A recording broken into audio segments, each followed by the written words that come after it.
여러분 반갑습니다. 이번 영상 같은 경우는 시청자 댓글과 관련해 가지고 제가 영상을 올리도록 하겠습니다. 약간 좀 반박 성격의 댓글이긴 했는데 제가 뭐 이거 가지고 시청자분들하고 싸우자 이런 건 아니에요. 오히려 이렇게 글을 올려주시면 저한테는 또 콘텐츠가 되기 때문에 감사하다는 말씀을 드리겠습니다. 그래서 질문도 있고 이분이 어떤 느끼신 거 관련해 가지고 제가 좀 답변 드리는 그런 영상이다 말씀을 드리겠습니다. 일단 영상 제목은 그거였습니다. 이제 급증하는 국제결혼, 항공 유자분들 큰일 났다. 이런 영상의 제목이었는데 그분의 댓글은 이랬습니다. 이분이 남성인지 여성인지는 모르겠어요. 모르겠는데 여자를 혐오하시나 봐. 그냥 교류가 많아져서 생기는 현상으로 보면 안 되나요? 라고 이제 이렇게 하셨어요. 그러면 일단 첫 번째, 그냥 교류가 많아져서 생기는 현상 아닌가라는 부분과 관련해서는 제가 통계청 자료를 한번 봤어요. 보니까 말씀하신 부분이 약간 작용은 하긴 합니다만은 저는 제가 볼 때 그거보다는 본질적으로 국제 결혼이 많이 늘었다. 즉, 한국 여성과의 결혼을 뭐 자의적이든 타의적이든 일단 거부하고 외국 여성과 결혼하는 비율이 많이 늘었다라는 거를 말씀을 드리고 싶은데, 자, 내용을 한번 볼게요. 통계청 자료입니다. 외국인과의 혼인과 관련된 자료인데요. 자, 2022년도 같은 경우는 외국인과의 혼인 같은 경우는 17,000건이었습니다. 그리고 4,000건이 증가한 거고요. 이제 비율상으로 본다면 27.2%가 증가를 했습니다. 자, 구체적으로 들어갈게요. 그러면 외국인 여자와의 혼인 같은 경우는 즉 한국 남성이죠. 12,000건입니다. 그리고 전년 동기 대비해서 33.6%가 증가를 했어요. 그러면 평균적인 것보다 더 높죠. 반면 보세요. 외국인 남자와의 혼인, 즉 한국 여성입니다. 한국 여성 외국인 남자와의 혼인은 5천 건으로 전년 대비해서 13.2%가 증가를 했어요. 그러면 평균보다는 제가 볼 때 작게 올라간 거라고 우리가 볼 수 있겠죠. 일단 이거 같은 경우는 제가 그 영상에서도 그런 말씀을 드렸어요. 일단 분명하게 예전에 비해서 국제결혼과 관련된 검색량이라든가 이런 게 구글 트렌드를 봐도 확실히 많이 늘고는 있다. 많이 늘고 있고 이게 추세적인 흐름인데, 자, 이번에 그러니까 2022년도에 그 소위 말해서 외국인과의 혼인이 증가한 부분이 그동안 코로나로 인해서 미루어졌던 국제 결혼들이 작년에 많이 이루어졌기 때문에 증가한 부분도 저는 있다라고 생각됩니다. 그리고 확실히 뭐 작년 같은 경우는 이제 하반기 같은 경우는 어느 정도 해외와 이제 왔다 갔다 하는 경우가 많다 보니까 또 증가한 교류가 늘었으니까 증가한 부분도 있습니다만은, 자, 남성하고 여성하고 분명하게 보면은 비율이 다르잖아요. 그리고 이 격차가 한쪽은 33.6인데 한쪽은 13.2다. 그러면 무려 20.4%의 갭이 발생하는데 이 갭이 발생하는 부분이 단순하게 교류만 늘어났다라고 한다면 비슷하게 저는 올라갔어야 된다라고 봐요. 하지만 한쪽에는 작게 올랐고 한쪽은 많이 올랐다는 것 자체가 이거는 제가 볼 때 어느 정도 대한민국 남성들이 국제 결혼을 지금 눈을 돌리고 있다는 것이 나타나는 수치가 아닌가 그런 말씀을 드리겠습니다. 그리고 두 번째로 이제 요거 관련해서 말씀하셨어요. 여자를 혐오하시나요? 아니에요. 저는 어느 뭐 남자치고 여자 안 좋아하는 사람 어디 있습니까? 저도 남자고 남자들은 사실 그런 말도 하잖아요.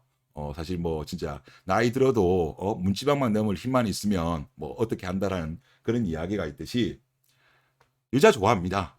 좋아하는데 제가 사실 어떻게 보면 저도 우려가 되는 게 뭐냐고 하면 제가 여성을 혐오한다라고 생각하시는 것 같아서 그런데 저는 여성을 혐오하는 게 아니고요.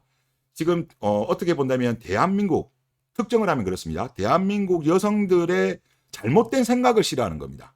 그리고 저는 이것이 고쳐져야 되고 이게 고쳐지지 않으면 안 된다고 생각됩니다. 제가 뭐 유튜브를 새롭게 개설하고 뭐 이렇게 한 이유에 가장 근본적인 이유는 그거예요. 저도 이제 뭐 정치, 경제, 사회 이런 거에 관심이 많습니다. 뭐 전공도 그런 쪽으로 했고 계속적으로 그런 관련된 일을 해 오다 보니까 특히 국가 구조 그리고 저는 기본적으로 국익 우선주의자입니다. 국익이 우선하게 된다 보고 그리고 부국강병한 나라가 되고 대한민국 국민들 모두가 행복해졌으면 좋겠다. 그리고 우리 세대도 그렇고 뒤에 세대도 좋아지고 그리고 선배님 세대들도 행복하게 노후를 맞이했으면 좋겠다. 이제 그런 거를 제가 기본적으로 가지고 있는데요. 그런데 제가 한 2년 전부터인가 이제 저출산 문제가 눈에 계속 들어오더라고요. 왜냐하면 문재인 정부가 이제 출범한 이후부터 이제 특히 이제 그 시점부터 그 출산율이 급감을 했죠. 급감을 하면서 지금은 소위 말해서 0.78, 뭐 전 세계에 유례가 없는 단독 1등입니다. OECD 기준으로 했을 때 뭐 우리가 0.78인데 OECD 기준으로 했을 때 우리 다음이 1.2대예요. 1.2대. 그러니까 그것만 비교해 보더라도 지금 우리가 50%가 작아요. 그래서 저는 이거에 대한 어떤 문제에 대해서 계속적으로 나름대로 공부해보고 분석해보고 다른 분들 영상도 듣고 이렇게 했는데 보면 볼수록 뭐냐고 하면 저는 처음엔 그랬어요. 처음에는 이게 부동산하고 일자리 문제 아니냐. 즉 부동산이 너무 많이 올라서 남자들이 이거를 구매하기 부담스러워서 물론 이것도 있죠. 그리고 어떤 일자리가 양질의 일자리가 많이 줄어들었기 때문에 그런 것이 아닌가. 저는 이 두 개를 처음에 큰 문제라고 생각했거든요. 근데 아무리 봐도 이걸로 설명하기에는 부족한 게 너무 많더라고요. 그러면서 계속적으로 들어가다 보니까 이것보다 더 큰 문제는 바로 여성들한테 있다는 겁니다. 여성들한테 있다는 걸 제가 느꼈고 그러면 여성분들은 그런 질문을 하실 수 있을 거예요. 야, 남성들은 잘못 없냐? 뭐 그렇게 따질 수도 있습니다. 물론 남성들 저는 그렇게 생각해요. 뭐 이거는 뭐 제가 볼 때 제가 남자라서 뭐 평양되었다라고 보실 수도 있을 수도 있는데 저는 그냥 냉정하게 그냥 제 관점으로 보면 극소수의 일부의 이탈은 저는 있습니다. 여성분들이 주장하는 그런 부분에 대해서. 그지만 그거는 극소수예요. 일부의 이탈이에요. 하지만 대다수 남성들 같은 경우는 저는 잘못이 없습니다. 오히려 저는 역차별 받고 있다고 생각해요. 더군다나 이제 한참 남자들 같은 경우 혈기왕성할 때 뭐 지금 군대라는 거를 갔다 오잖아요. 뭐 남자분들은 다 경험하셨을 겁니다. 군대 갔다 오고 나면요. 머리가 완전히 리셋이 됩니다. 그러니까 예를 들어서 보통 일반적으로 뭐 대학교 1학년, 2학년 때 많이 가죠. 그때 한참 머리가 잘 돌아가는 상황이 있는데 갑자기 군대 갔다 오고 나면 그냥 다시 바보가 되었어요. 그 상태에서 다시 공부하는 게 그게 정말 어려운 상황이거든요. 그러다 보니까 당연히 사회 진출도 늦어지고 사회 진출이 늦어지다 보니까 뭐 당연히 돈 모은 것도 많이 없고 하지만 반대로 봤을 때 여성분들은 지금 너무 많은 걸 요구하죠. 여성분들은. 지금 대한민국 여성들만큼 많이 요구하는 나라가 중국만큼 이제 뭐 이거 비교까지는 힘들지만 하여튼 비슷하게 봤을 때 중국하고 한국 여성이 유독 이게 남성들한테 과도한 부담을 지우고 있습니다. 반면 뭐 예를 들어서 뭐 일본이라든가 미국이라든가 뭐 유럽이라든가 이런 데를 이야기를 쭉 들어보면 상대적으로 뭐 예를 들어서 그냥 외국 같은 경우는 그냥 뭐 아파트 전세라든가 우리나라는 뭐 수도권 같은 경우 아파트 전세가 그 싸지도 않잖아요. 아니면 뭐 자가라든가 이런 걸 요구하는데 해외 사례를 보면 그런 거 별로 없어요. 너무 많은 걸 요구하는 거죠. 그리고 일자리 같은 경우도 지금 보면 뭐 사실 양질의 일자리가 많이 줄어들게 된 거는 제가 볼 때는 기성 정치인들의 잘못이에요. 확실히 예전에 비해서는 많이 줄어들었습니다. 좋은 일자리가. 하지만 어쩌겠어요. 뭐 그러다 보니까 소위 말해서 안정적인 직장을 가지는 사람들, 뭐 전문직인 사람들 비율상으로 하면 20%안 돼요. 지금 대한민국 어떤 뭐랄까요? 취업 시장에서 정말 괜찮은 일자리를 구하는 사람이 20%가 안 됩니다. 그리고 우리나라 대기업 종사자 같은 경우는요. 12%밖에 안 돼요. 이거 관련해서는 사실 정치권에서 이거를 우리가 답할 수 있었습니다. 왜냐하면 우리나라가 사실 제조업 강국이기 때문에 일자리를 많이 만드는 방법이 있습니다. 또 해외에 나가 있는 공장들을 못 나가게 했거나 아니면 하다못해 해외에 있는 기업들을 국내에 많이 유치하든가 뭐 여러 가지 방법이 있었음에도 불구하고 그거를 하지 않았어요. 근데 그게 지금 소위 말해서 한국 지금 현재 취업을 하려고 하는 남성들의 잘못은 아니잖아요. 근데 구조가 하여튼 뭐 지금 결혼하시려고 하는 남자분들 중에서 정말 여성들이 봤을 때 괜찮은 직장이다 하는 분들이 20%가 안 되는 거는 그들의 잘못이 아니에요. 기성세대들의 잘못이에요. 그러면 상황은 어차피 이렇게 이루어진 거 어쩔 수 없어요. 그러면 여성분들도 이 상황, 즉 말도 안 되는 부동산 가격과 양질의 일자리가 줄어든 거가 벌어진 상황이라고 한다면 그냥 그 상황에 맞추어서 어느 정도 적당한 타협을 맞췄어야 되는데 타협을 안 해요. 지금 대한민국 여성들을 보면 타협을 안 해요. 그러면 예를 들어서 뭐 남자가 좀 부족한 게 있다라고 한다면 여성분들이 예를 들어서 요즘은 그래도 취업을 많이 하잖아요. 그리고 군대도 안 갔다 보니까 먼저 사회에 진출을 하고 일하는 기간도 길기 때문에 어느 정도 준비를 하고 와야 돼요. 어느 정도 준비를 하고 와야 되는데 실질적으로 보면은 그런 여성들보다 준비가 안 된 여성들, 즉 그동안에 벌었던 거에 비하면 너무나도 부족하게 돈을 가지고 결혼하려고 합니다. 그걸 당연하게 생각하고 남자는 소위 말해서 뭐 매덕을 들고 와야 되고 아파트 내와야 되고 뭐 이런 거를 하니까 제가 이거를 비판하는 거죠. 여자 좋아합니다. 그러니까 이런 거에 대해서 저는 우리 과거 어머니 세대의 여성과 그리고 다른 나라 국적의 여성과 비교하면 분명하게 한국 여성은 비정상적이에요. 그리고 이 비정상이 이게 단순한 문제가 아니에요. 대한민국의 국가 구조가 완전히 지금 박살이 나요. 지금까지는 아직까지는 우리나라가 생산 가능 인구가 어느 정도 있으니까 뭐 유지는 됩니다.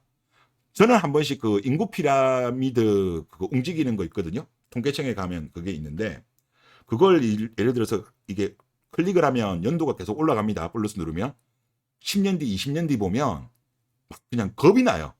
나중에 한 10년, 20년 뒤에 가면 완전히 역삼각형이 나옵니다. 그 구조가 되면 대한민국이 버틸 수 있을까? 버틸 수가 없어요. 그때는 뭐 젊은 세대도 힘들고요. 나이 든 세대도 힘들어요. 도저히 이거는 뭐 나중에 뭐 혹자는 그 말을 합니다. 뭐 이민 받으면 안 되냐? 이민 받으면 안 되냐? 근데 유럽에 이제 소위 말해서 저출산 문제를 그렇게 해가지고 시도했던 국가들이 있죠. 뭐 이탈리아라든가 프랑스라든가 뭐 독일이라든가 그런 나라들이 있는데 저는 그거는 제가 볼 때 근본적인 해결책은 저는 아니라고 봐요. 해결책은 아니고 가급적이면 그는 땜빵이에요. 즉 근본적인 문제. 근본적인 문제라는 거는 제가 볼 때 한국 여성들이 제발 좀 어느 정도 눈을 낮춰라. 지금처럼 남성들한테만 과도한 부담을 지우게 하지 말고 그리고 보면은 이 소위 말해서 남자 여자 갈등이 지금 극단으로 갔어요. 극단으로 가고 그러다 보니까 결혼도 안 하고 출산도 안 하게 됐는데 저는 소위 말해서 페미니즘이 들어오면서 여성들이 지금 보면은 남성들한테 계속 시비를 걸어요. 아니 한국 남자들이 뭐 그렇게 잘못했어요? 저는 그냥 보면은 되게 순종적입니다. 한국 남성들은 특히 이제 소위 말해서 82년 김지영이 보통 결혼했던 세대가 X세대잖아요. X세대들 같은 경우는 제가 이제 그 세대인데 정말 헌신했어요. 뭐 유자들한테 뭐 짤들도 그런 거 많이 나오더라고요. 보면 뭐 남자가 무릎 꿇고 여자한테 지적질 받고 뭐 이런 거 짤들도 많이 올라오던데 아니 지금 뭐 남자들은 그동안에 보면 그래요. 뭐 X세대도 그렇고 Y세대도 그렇고 그 윗세대도 그렇고 여성들을 사실 떠받들어 줬던 세대입니다. 근데 지금 보면 여성들이 남성들한테 그렇게 피해를 받은 것도 별로 없는데 무슨 피해를 그리 많이 받았다고 어떤 피해 망상이 있는지는 모르겠지만 남자를 막 되게 혐오하고 무능한 존재로 보고 그렇게 보고 있습니다. 그런 또 페미니즘에 대해서 지금 노골적으로는 말을 못하지만 뭐 인터넷상에 보면은 그런 수가 적지가 않아요. 그 실제 통계를 보더라도 본인에 대해서 페미니즘이라고 생각하는 사람도 그렇고 페미니즘 운동에 대해서 찬성한다는 여성의 비율이 상당히 높게 나오는 여론조사가 상당히 많습니다. 그러니까 이게 여성 일부면 제가 뭐 그 일부라고 하겠습니다만은 이게 일부가 아니에요. 상당히 많아요. 그러니까 제가 볼 때 이거에 대해서 제가 영상을 찍게 된 겁니다. 그래서 뭐 저라고 뭐 이런 영상 뭐 하고 싶겠습니까? 하고 싶겠습니다만 하고 싶지는 않습니다만은 그래도 이런 이야기를 하는 게 저는 대한민국이 좀 잘 됐으면 좋겠고 이게 정상화되었으면 좋겠는데 결국은 어떤 이런 여성들에 대한 잘못된 비판에 대해서 소위 말해서 뭐 지식인들이라든가 정치인이라든가 뭐 이런 언론인들이 별로 이야기를 안 하기 때문에 저같이 유튜브라도 이야기를 해야 되겠다. 그런 의미로 좀 받아주시면 좋지 않겠느냐. 그런 생각이 들고요. 그리고 이제 국제결혼의 증가는 뭐 아직까지는 사실 모릅니다. 지금 일시적인 현상인지 그걸 왜 모르냐고 하면 여기 아까 자료를 한번 좀 다시 보여드리면 여기가 이제 요 오른쪽 그래프, 요거 그래프 꺾은 선 보시면 되는데, 조금 더 확대를 해볼게요. 확대를 해보면, 지금 요거는 말씀드릴게요. 지금 이제, 전체 결혼에서 한국 남자 플러스 외국 여자. 요 경우는 지금 6.3%. 그리고 한국 여자 플러스 외국 남자는 2.4%입니다. 그러니까 우리나라 결혼이 뭐 100건이 있으면 8.7이 소위 말해서 국제 결혼이다. 그리고 남자가 외국 여성과 결혼한 거는 6.3%다. 그렇게 말씀을 드리겠고. 그리고 요거 한번 볼게요. 요거 한번 보면 요거는 이제 2002년부터 22년도까지 외국인과의 혼인 건수인데 일단 국제 결혼이 그때 당시 아마 노무현 정부 때 아마 그 조선족들이 많이 들어왔죠. 그러면서 엄청나게 많이 늘었습니다. 늘어나다가 그 이후에 추세적으로 꺾였습니다. 계속적으로 뭐 지금 2007년도 같은 경우는 이거는 건수입니다. 건수로 봤을 때 28만 건이네요. 28만 6천 건. 28만 맞나요? 1000만. 2만 8천이에요. 2만 8천이었다가 이제 계속 쭉쭉쭉 떨어집니다. 쭉쭉쭉 떨어지면서 이제 한국 남자 외국 여성일 때 9만 건까지 줄어들었어요. 9만 건까지 줄어들고 아마 이거는 전년인 것 같은데 지금 이제 12,000건으로 올라간 거죠. 여성도 제가 볼 때는 4.1에서 즉 4,100건에서 4,700건 조금 늘긴 했습니다만은 남성 같은 경우는 좀 늘어났는데 일단은 국제 결혼이 추세적인가 아닌가 이거는 제가 봤을 때는 최소한 17년도 있죠. 17년도 여기에 보면은 14,900건 요 그 다음에 같은 경우는 아마 한 16,000건 정도 될 것 같은데 요거 정도를 좀 돌파하는 흐름이 나와야 추세적으로 국제 결혼이 많이 늘어날 수 트렌드로 잡혔다라고 할 수 있지 아직까지는 저는 초창기지 않을까 생각해요. 그래서 대한민국에 있는 여성분들도 지금 이거를 특히 미혼이신 분들 보셔야 돼요. 미혼이신 분들은 이게 정말로 트렌드로 잡히면 무서운 속도로 이게 확대될 겁니다. 우리나라 같은 경우는 이게 참 고리버죠. 고리버다 보니까 뭐 외국 여성을 만나고 싶은 사람들도 언어적인 장벽 때문에 지금 사실상 많이 좌절되고는 있습니다만은 지금 제가 보면 특히 요즘 젊은 분들 있죠. 젊은 분들 같은 경우는 영어 잘하시는 분들 상당히 많아요. 확실히 뭐 40대, 50대보다는 영어 잘하는 사람들 많겠고, 그리고 젊은 분들 같은 경우는 지금 뭐 또 영어 공부를 다시 또 하신다. 외국 여성을 만나기 위해서 영어 공부를 한다는 분들도 많이 늘어나고 있기 때문에 그래서 여러분들 미혼인 여성분들은 이런 현상 가벼이 보시면 결코 안 된다. 그런 말씀을 드리겠습니다. 예, 이번 영상 여기서 마치겠습니다. 감사합니다.